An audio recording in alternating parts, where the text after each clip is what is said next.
दोन घटनेच्या निषेधार्थ सर्व आपण इथं जमलेलो आहोत।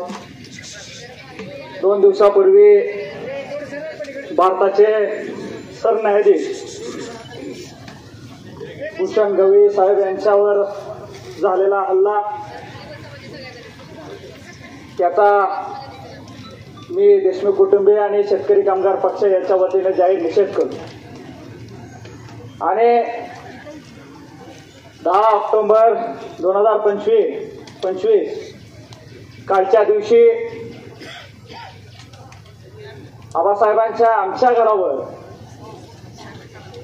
दारूचे बाटली फेकून जो भ्याड हल्ला झाला तो आज आपण इथं सर्वच पक्षीय लोक जमलेलो आहोत।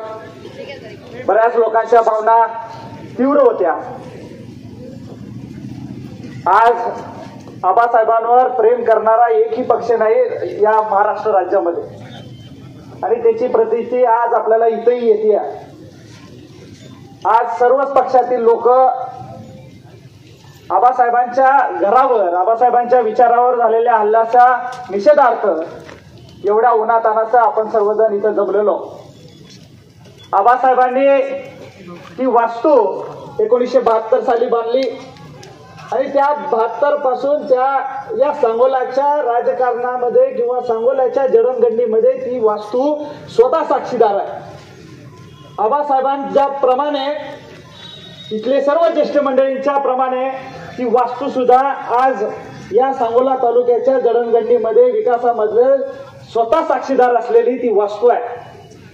आज आबासाहेबांवर प्रेम केलं नाही असं सांगोला तालुक्यामध्ये किंवा मतदान केलं नाही असं एकही कुटुंब नाही। 50 वर्षात आली गेली आपली झाली परत गेली पण असं एकही कुटुंब नसेल की ज्यानं आबासाहेबांना मतदान केलं नाही किंवा आबासाहेबांनंतर पक्षावर प्रेम करायचं सोडलं नाही असं एकही कुटुंब नसेल। आणि त्या वास्तूवर आम्ही तिथं लहानाचं मोठं झालो पण कधीही या 60 वर्षाच्या कालखंडामध्ये असेल कधीही त्या वास्तूमध्ये अशी कोणतीही घटना घडली नाही। सांगोला तालुक्यावर ज्या पद्धतीने आबासाहेबांनी तळ हाताच्या फोडासारखं प्रेम केलं तसंच सांगोला तालुक्यातील जनतेनेही त्या घरावर आबासाहेबांच्या विचारावर आबासाहेबांच्या कुटुंबावर प्रेम केलं। एक साधा खडाही त्या घराच्या दिशेने फेकायची कोणाची हिंमत झाली नाही। पण आज अशा पद्धतीचं कृत्य होत असताना सर्वच राजकीय पक्षातील नेत्यांना आज आपल्याला विचार करावा लागेल की कोणताही पक्ष असो रॅली कुठेही कुणाला पक्ष प्रवेश करायला लोकशाहीनं मंजुरी दिलेली आहे। तुम्ही कोणत्याही पक्षामध्ये प्रवेश करू शकता पण कोणत्या विचाराला आपण खतपाणी घातलं जातंय हे सर्वच लोकप्रतिनिधींनी विचार करण्याची आज गरज आहे। वरिष्ठ नेत्यांनाही मी सांगू इच्छितो मी छोटा कार्यकर्ता आहे मी काय मोठा घास घेणार नाही। मी तुम्हाला सांगण्या इतकं राजकारण मला कळत नाही पण पुढे येणारी तरुण पिढीला तुम्ही कोणत्या पद्धतीने आपल्याकडे घेताना आपण कोणत्या लोकांना ताकद देतोय हाही विचार आपण केला गेला पाहिजे। आबासाहेबांनी 50 वर्ष राजकारण करताना इथं सर्वजण साक्षीदार आहे। कधीही कुठल्या एकाही कार्यकर्त्याला सांगितलं नाही की जाण त्याला घरून घेऊन येऊन बडवा त्याला असं एकही वाक्य झालं नाही। कधी अशी घटना झाली तर त्याला समजून सांगा। कधीही जर अशी मोठी गावात घटना झाली तर तुमच्या गावात बसून ती मिटवा नाही मिटलं तर घरी या अशा पद्धतीची भूमिका असायची। कधी पोलीस स्टेशनची पायरी आबासाहेबांनी सोडू दिली नाही। अशा पद्धतीचं एक सुसंस्कृत राजकारणाची दिशा आबासाहेबांनी 50 वर्ष दिली। आज तुमच्या सगळ्यांच्या भावना तीव्र आहेत की तुम्ही एक आक्रमक भूमिका घेतली पाहिजे।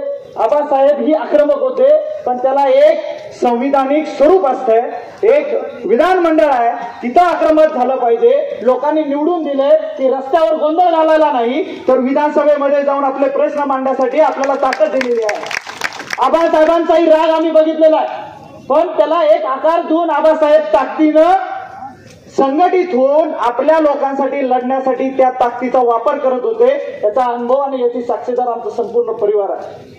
आक्रमक व्हायला ज्याच्याकडे बुद्धी नसते ज्याचं शिक्षण नसतं ज्याला समाजाची जाण नसते शेतकऱ्याची जाण नसते कामगाराची जाण नसते दीनदलित लोकांची जाण नसते तो आक्रमकपणे समाज कंटकाची भूमिका घेतं।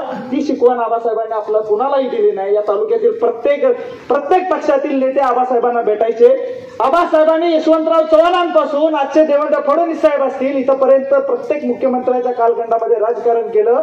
कधी कधी तरुण नेतेही आबासाहेबांना सल्ला मागायचे आहेत, पण कधी पक्षाचे बंधनं त्याच्यामध्ये नसायची.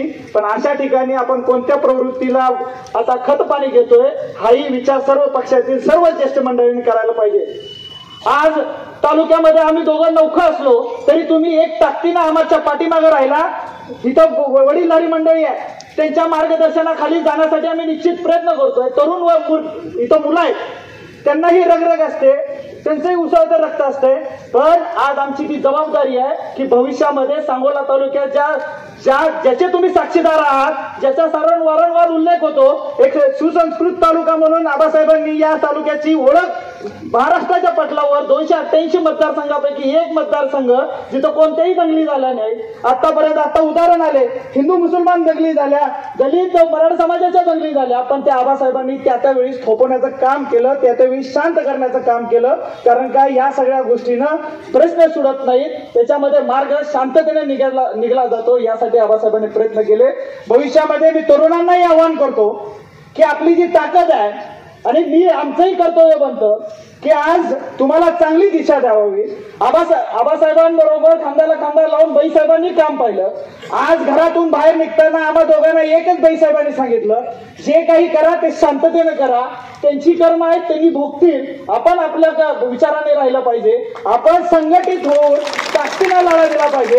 याच्यासाठी सारखं त्यांनी दिवसलं म्हणून आपण राग करायचा हे तत्व काही पटण्यासारखं नाही. पण त्याला उत्तर आपण आपल्या संघटनात्मक कामातूनच दिलं पाहिजे.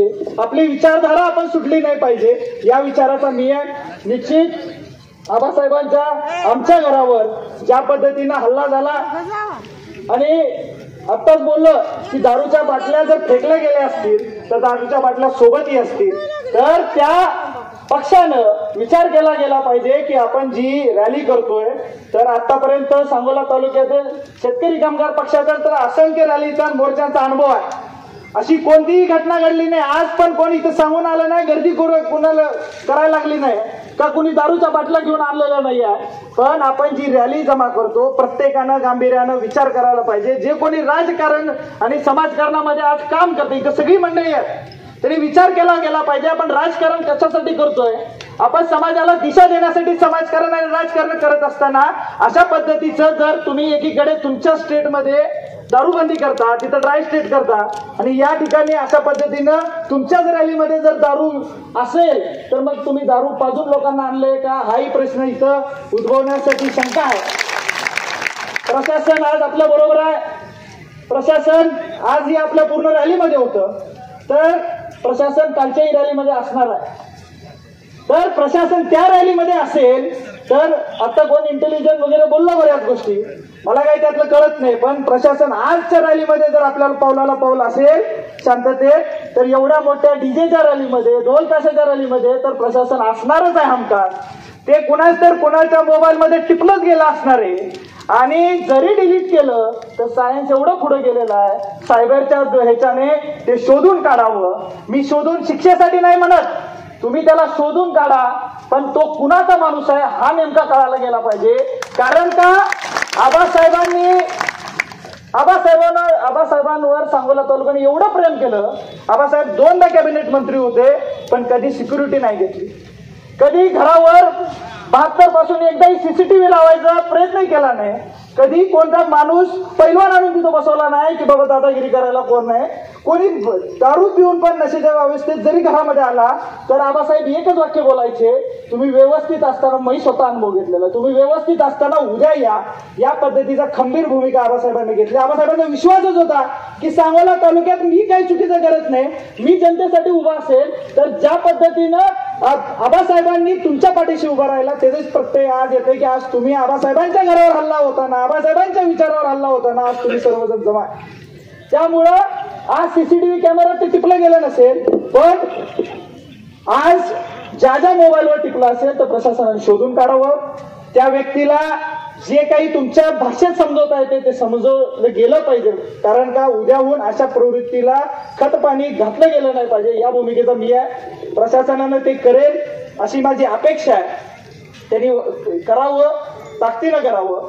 आणि मी तुम्हा सर्वांना सांगतो आबासाहेब एका बाजूला, चंद्रकांत दादा एका बाजूला, बाबासाहेब एका बाजूला. मी त्यांच्यातला सारखा मवाळ नाही आहे. राजकारण करायचंय समोरासमोर करा. तुम्हाला जर कुस्त्याच करायचे तर तेल लावून एक मैदान करा. मी आहे तिथे समोर आणि मग बाकीचे. आणि मी तुम्हा सर्वांना शब्द देतो की ज्या ताकदीनं नुसती एक बाटली फेकली म्हणून त्या विचारावर हल्ला केला म्हणून तुम्ही सर्वजण इथं जमा झाला, कुठल्याही पक्षाचा असो, ते आज ताकद द्यायला आमच्या पाठीशी उभा राहिला, पक्षाच्या पाठीमागे उभा राहिला, आबासाहेबांच्या विचाराच्या पाठीमागे उभा राहिला. प्रशासन राहिलं एका बाजूला, ते तर त्यांचं काम करेलच, पण इथून पुढं अशा पद्धतीचं कोणाच्याही घरावर झालं तर त्याला अनिकेत देशमुख आणि बाबासाहेब देशमुख समोर असेल हे मी. आज राजकीय पक्षाची प्रत्येकाची भूमिका वेगवेगळी आहे. ती एका बाजूला असू दे, टीका टिप्पणी चालत राहणार आहे, पण राजकारण आणि समाजकारण सांगोला तालुक्याचं सुसंस्कृत राहायची जबाबदारी आम्ही दोघं निश्चित घेऊ. हा शब्द तुम्हाला देतो. कुठलाही पक्ष असो, पण या शांतता आणि सुव्यवस्थेला कुठेही काळेमार लागणार नाही हा शब्द मी तुम्हाला तुमच्या सर्वांच्या माध्यमातून देतो. कुणीही अशाला बळी पडू नये. आणि जाहीर निषेध तर आपण करतोच आहे, ताकदीनं निषेध करतोय. आणि मला अभिमान आहे की आबासाहेबांचा विचार अजून सुद्धा सुटला नाही. एवढे बॅनर लागले, त्यांना काळजी एवढी होती की त्यांनी प्रत्येक बॅनरला एक प्रशासनाला माणूस उभा केला होता. एवढी भीती, आणि आम्ही ते करणारच नव्हतो.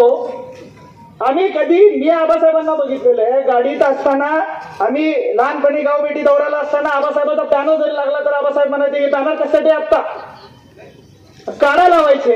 त्यांचा कार्यक्रम झाला, यांना काळजी की हे फाटू नये म्हणून, कारण त्याला पैसे घातलेले आहेत. मला टीका टिप्पणी करायची नाही, तुम्ही कोणत्या पक्षात जायचं हा प्रत्येकाचा वैयक्तिक प्रश्न आहे, पण भीती कशाला तुम्हाला, कर त्याला डर कशाला तुम्हाला, मग चुकल्यासारखं वाटतंय का, हाही प्रश्न तुम्ही विचारला गेला पाहिजे.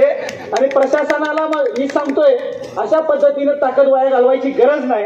आम्हाला विश्वास आहे आमच्या लोकांवर की जर एकदा सांगितलं भाईसाहेबांनी किंवा एकदा आम्ही सांगितलं की शांततेत करायचं आहे तर ते तुमच्या एकाही बॅनरला काही तुमच्या घराकडे ओळूनही बघणार नाहीत. अशा पद्धतीची लोकही इथं आहेत. त्यामुळं इथं शंका घेण्यासाठी काही नाही उरलेलं. त्यामुळं तुम्ही करताय त्याच्यावर मला टीका टिप्पणी करायचीच नाही कोणावर. पण आज जे काही बाहेर हल्ला जे काही पूर्ण याच्यामध्ये होतंय अशा पद्धतीचं वातावरण हे नसलं गेलं पाहिजे. इथंच नाही सांगोला तालुक्यामध्ये, पूर्ण महाराष्ट्रामध्ये आपल्याकडे पूर परिस्थिती असताना सुद्धा अशा पद्धतीच्या घटना घडतायत. म्हणजे ज्या ठिकाणी तिकडं लक्ष देऊन ताकदीनं शेतकऱ्याच्या पाठीमागे उभा राहायची गरज होती. आज मीही त्या रस्त्याने जाताना मला अडचणी, एक दिवस तर मला जाताच नाही आलं. मी एकदा लांबोटीवरून गेलो तर तिथं रस्ता पॅक होता, परत मी कामती मार्गे गेलो तिथं पॅक होता. मी स्वतः त्याचा दर्शनी आहे. पूर्णपणे ज्या ठिकाणी शेतकऱ्याचं नुकसान गेलं त्या ठिकाणी अशा पद्धतीनं शेतकऱ्याच्या पाठीमागे ठामपणे कर्जमाफी करायला पाहिजे होती, तिथं अनुदान द्यायला पाहिजे होतं. पर हेक्टरी चांगल्या ताकदीनं 50-50 हजार रुपये अनुदान द्यायला पाहिजे होतं, तिथं तुम्ही देत नाही. शेतकऱ्याचं तुम्ही विचार न करत करता अशा पद्धतीनं बाहेर हल्ला करून काही होणार नाहीये. ताकदीनं शेतकऱ्याच्या पाठीमागे राहायला पाहिजे. आपण सर्वांनीही आज मी या मंचाच्या वतीने तुम्हाला सर्वांचाही आभार मानतो. खालीचा वाटा सगळ्यांनी उचललाय त्या शेतकऱ्याच्या घराचं कुटुंबाचं संसार काढण्यासाठी.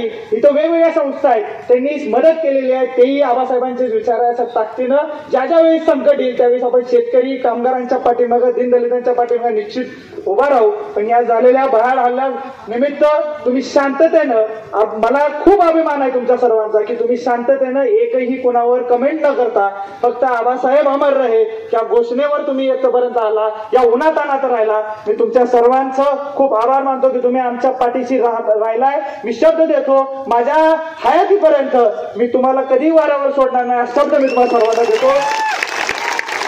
स्वर्गवासी बाई डॉक्टर गणपतराव देशमुखांचा, आबासाहेबांचा अमर रहे, अमर रहे, अमर रहे, अमर रहे. आबासाहेबांच्या घरावर झालेल्या बाहेर हल्ल्याचा